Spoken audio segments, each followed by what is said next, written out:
So here's the thing about religion. In long story short, there's a ton of focus on the role religion can play in someone's life in this show, and even different perspectives from just one family about both how religion can be beneficial and detrimental to different people. All of the Schwooper children were raised to observe Judaism, and each one of them really interpreted it differently. Avi, the oldest child, expresses extreme feelings of discontent and represents those who were perhaps suffocated or even felt ostracized from the rest of the world due to their religion and the duties that come along with it. See, for the most part, Avi was Naomi's favorite child, and thus the one she put the most pressure on, and we see time and time again across the series how often he caves to that pressure. Right, Avi?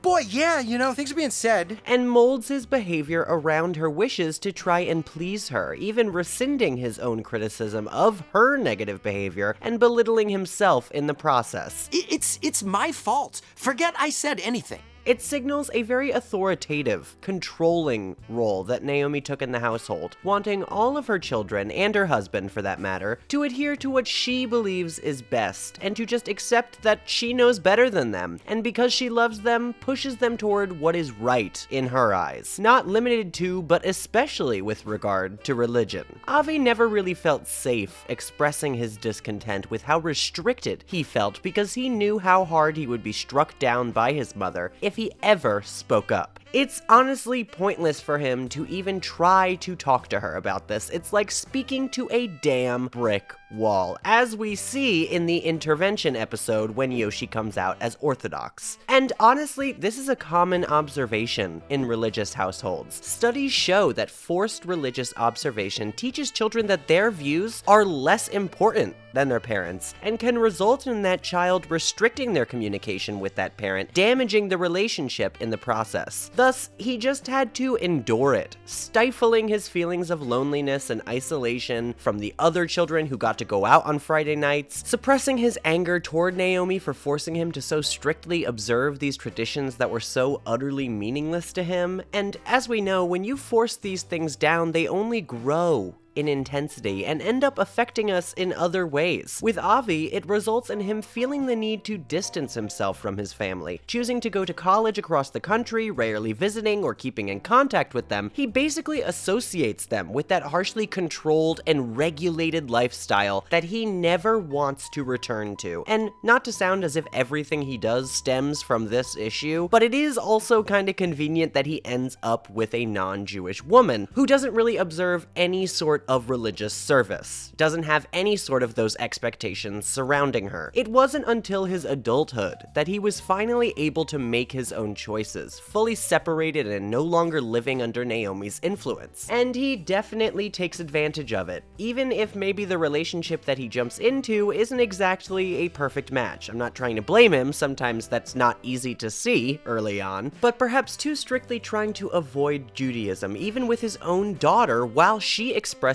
some interest in pursuing it. Later on, when he's actually able to find some sort of voice for his opinion, we really see how much this affected him emotionally and how much of his personality and life was shaped around this experience with religion he had as a child. When presented with the prospect of having to participate in the religion or any of its rituals again, he puts up a large protest against it, seemingly afraid to encounter those feelings of limitation that surrounded him so heavily for such a long and formative period of his life. We see this depicted in the finale of the first season, Uncle Barry's funeral, when the family moves to observe Shabbat with Yoshi so that he isn't alone. When everyone states that they want to go celebrate with him, Avi gets rather frustrated with them, as he wants to continue fulfilling what he believes will actually emotionally satisfy him, rather than repeat yet another tradition that does nothing to assuage his feelings of loss and grief. He does go with them to support his brother, which I do honestly commend him for. It takes a lot for him to be around this religion again, and causes him anxiety to really even think about or reflect on due to how restricted he felt as a child. It's a large reason, I believe, why he resists the idea of Hannah, his daughter, having a bat mitzvah at first, even if she might desire one. It just makes him profoundly uncomfortable. Everyone around him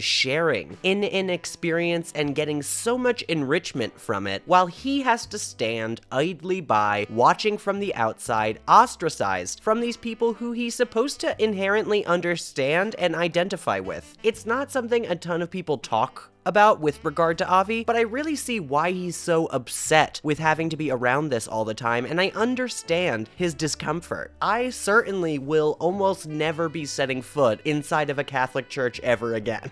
It is kind of a terrifying thought to me, and largely for the same reasons that Avi is scared to observe these traditions here. They bring back painful memories. They remind him of that loneliness that he never really wanted to feel, that he felt as an adult he was maybe able to move past by building his own family without any of this religious influence. It's really tragic, and I wish more people would acknowledge how difficult it is for Avi to be around Judaism or really any sort of religious influence as an adult. I think it is genuinely frightening and anxiety-inducing for him, and even I, before really diving deep into his relationship with religion for this video, kind of blew past that idea and think of him more as obstinate or stubborn rather than honestly hurt by this experience as a child. Shira, however, largely accepts Naomi's form of Judaism, which, as she describes, is a progressive egalitarian Judaism with an emphasis on family and community over faith and blind practice. And you know what? As much as Naomi tries to force this on her children and declare that it is the only correct way to observe, I do really appreciate this outlook on religion and how measured it is. It's very logical and wouldn't be oppressive feeling in the slightest if she didn't push it so hard. But clearly, Shira felt a somewhat similar way. Even growing up queer in a religious household, which I can tell you from experience is not easy, Shira sees the value in this religious practice and continues to observe Judaism well into her adult years. And Shira, as we know,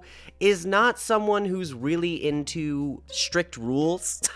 She can't even really do recipes correctly. I'd like to explore more, honestly, about Shira's religious journey in the coming seasons to really analyze what specifically she got out of practicing Judaism, as she clearly felt it was important enough to even pass along to her own children, giving them a Jewish education and presumably regularly attending service and observing Jewish holidays. From what we do see, however, it seems to me that Shira might use religion as a way to connect with her family and feel a stronger link with them, as she can often be forgotten as the middle child of the family, leading her to already feel left out. What Shira might be feeling through these rituals is a closer relationship to her family members and more inclusion and love than she previously felt from them, leading to positive emotions resurfacing when she returns to these rituals in her later years. Again, in the Uncle Barry's funeral episode, Shira is the one who teaches Hannah the traditional order of procedure for their little Shabbat observation at Yoshi's motel room, but she doesn't really understand what the procedure signifies or is supposed to do. She remembers exactly what to do, the general actions, but not what it really means. All she knows is what it means to her. And here, even with Naomi passed on, she can feel specially connected with her and her presence, along with the family that is still with her, regardless of how she feels about her being overlooked the rest of the time or for a majority of her childhood. It is intriguing that this is sort of the exact opposite of Avi's outlook, where they both don't really seem to earn any gratification or meaning from the religion or the rituals themselves. But while Shira feels connected to those around her during these traditions because of them, Avi feels completely separated since he doesn't understand what they all feel while observing it. Now, I do feel the need to clarify that even though I already said it earlier, much of this Shira stuff is speculation based on the very little that we've gotten from her so far. We haven't really explored Shira's religious journey enough for this to be a sure thing, but I definitely could see it heading in that direction, given how much of Shira's personality and general character were influenced by her being the middle child and being often overlooked throughout her adolescence. And Yoshi, the youngest for a long time, didn't really feel much connection to the religion itself either. He smokes weed at his own bar mitzvah, and for much of his adolescence doesn't really take the lifestyle extremely seriously, even selling straight up ham from a truck for his job. Very, very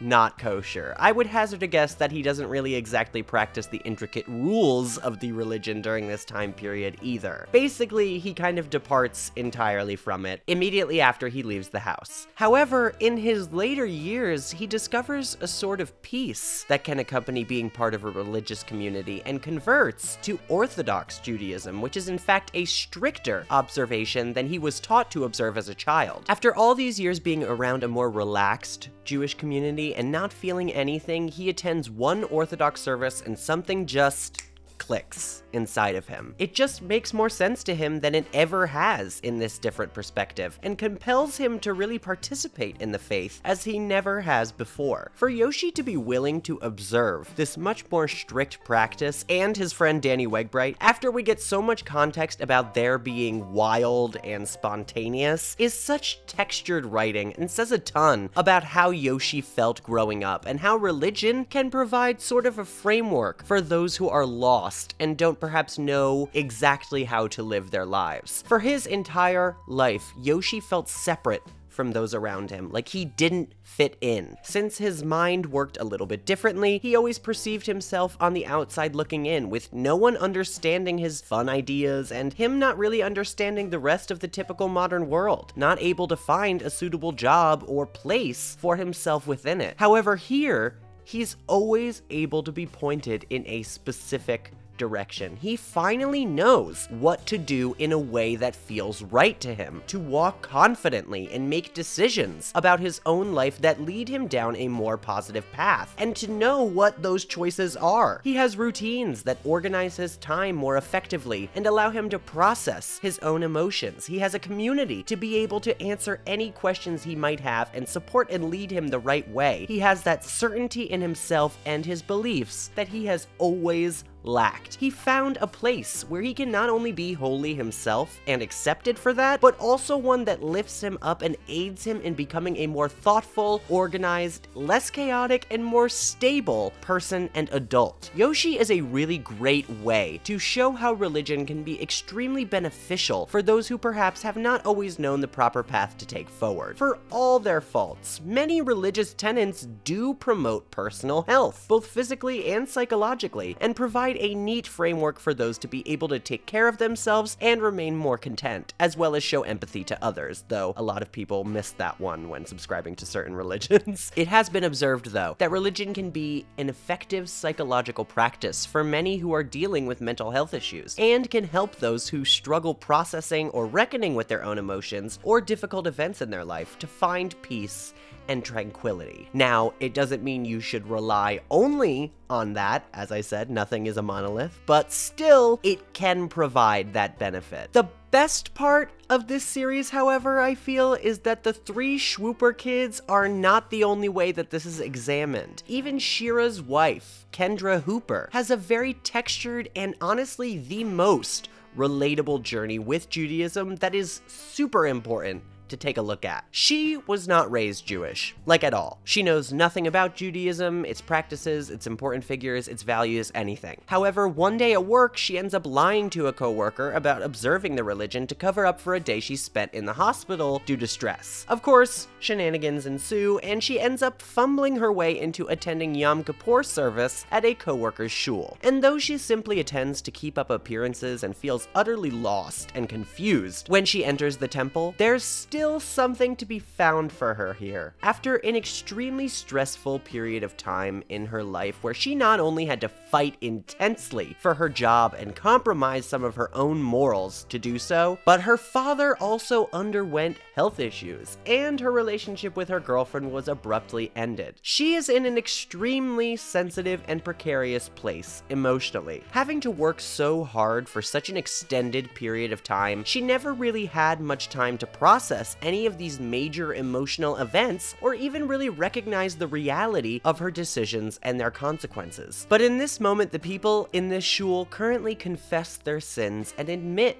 the hurt they've recently caused to others, asking for forgiveness. Kendra slowly realizes what she's done, how she took away the livelihood of an innocent woman who helped her in the past, who has only shown her kindness, and then begins to beat her chest along with the rest of them, though maybe a bit too hard, almost punishing herself, hating herself for what she has done. However, another woman at the surface gently corrects her, adjusting her hand to make sure she doesn't hurt herself too much, and that she doesn't take too much onto her own shoulders, telling her that we have sinned, trespassed, and betrayed, and that she isn't alone in this confession, in looking for this absolution. It's one of the most beautiful moments of the series thus far, and one that really softened my view on modern religion and showed me the benefit that I really never found in it. And I never will find that, by the way. I'm not saying religion is for everyone, I just have understood more about why people would believe from this series, and grasped more of the innocent nature of organized religion rather than the kind of villainous one that I often made them out to be in my head. Kendra is provided a sort of emotional safety net here, a safe place where she can express the parts of herself that she's not proud of, and admit that she needs to be better, and not be ostracized or criticized for it. In fact, it's a place where others will join in and relate to you, to show you that you aren't alone in your struggles to be a better person, or in your grief, your sorrow, to congratulate you for even admitting that you've done these things, for looking for forgiveness and taking the steps to do so, because it is a difficult thing to do. And when we don't have this opportunity, sometimes we never get the chance to. Knowing you're not alone is a critically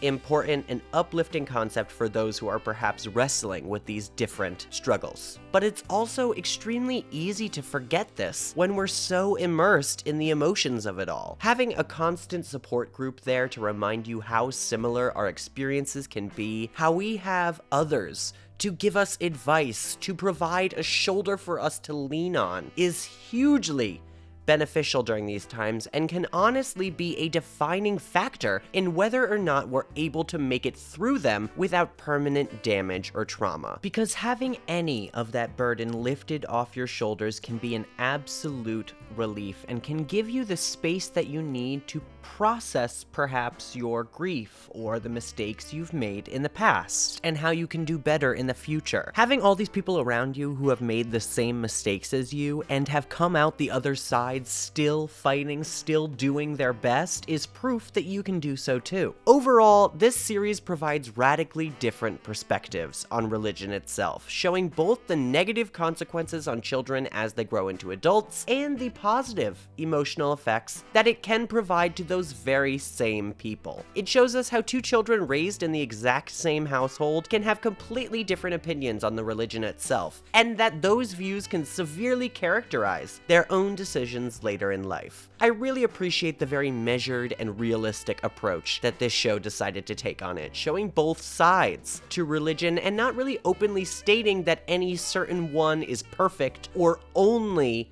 beneficial or damaging. It can be suffocating, and it can also be comforting. As with many things, parenting with religion and raising a family in a religious household requires a delicate balance of guidance and freedom, teaching children what has perhaps helped us, but also allowing them to find their own paths, to not restrict them too heavily to what we believe, because no two human brains work exactly the same, and no two people experience things the same way. Thank you so much for watching this video. If you'd like to support us further, you can go to patreon.com/PosiTVty. There you get all these videos before they come out on YouTube. You can recommend exactly what you would like to see on the channel, and you get the unedited essays so you can hear all of my mistakes or things that I choose to edit out. Plus, since you get the videos earlier and them unedited, you can tell me if you have topics that you'd like me to add, perhaps something that I forgot, or something that you don't feel is correct. You get a chance to be involved in the conversation and the making of this content, which I would really appreciate. Honestly, I always love feedback. So go there if you want some extra stuff, but the support on YouTube also means a lot, and I always support feedback after the fact anyway. So thank you so much for being here. I really appreciate it, and I hope you're having a wonderful week. Pay it forward, do something nice for someone tomorrow. Or, yeah, just do something nice for someone tomorrow. All right, goodbye, everyone.